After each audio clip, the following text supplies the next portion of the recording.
This question comes from Cambridge, Massachusetts. How are soft gels different than hard gels?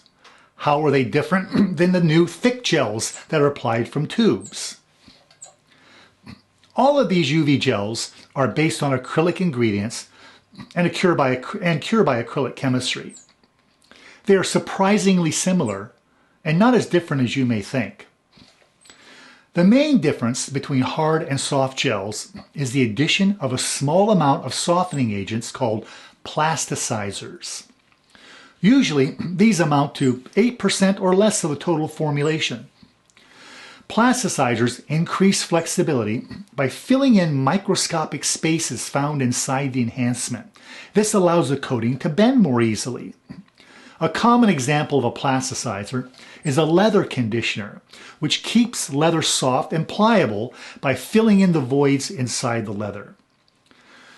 Plasticizers can also make it easier for solvents to migrate into the enhancement. This helps explain why soft gels are more flexible and are easier to remove with solvents. However, adding too much plasticizer can weaken the coating and make it easier to break. Another difference between hard and soft UV gels is the concentration of cross-linking agents that are used.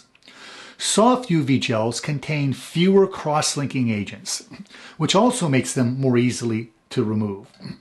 Adding additional cross-links into the structure of the enhancement has the opposite effect from plasticizers.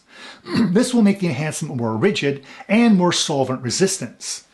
Typically, a proper balance of cross-links are added to increase the strength and durability of the nail coatings and to increase solvent resistance, but this makes them more difficult to remove.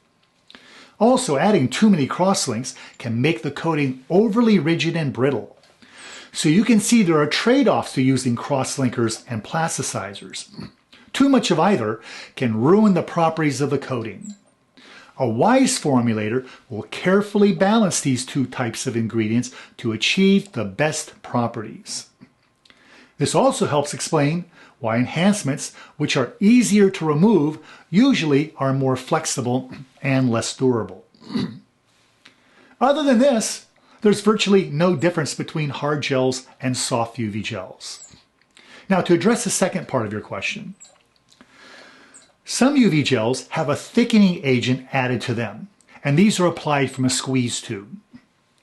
The thickening agent used in these types of formulations that are on the market now are based on acrylic polymer powders. These are often the same type of polymer powder used to make two-part liquid and powder systems, but without the curing agent that causes the monomer liquid to harden. This type of curing agent is not needed for UV gel formulations. This curing agent is used for polymer powders because heat causes them to cure, whereas UV gels are cured by UV, not heat. That's why they're not needed. These same powders are also added to cyanoacrylate adhesives to make the so-called dipping systems, which I've discussed elsewhere in the video series.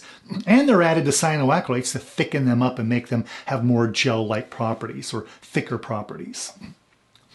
The curing agent should be removed for this application as well, since cyanoacrylate adhesives don't use them to harden.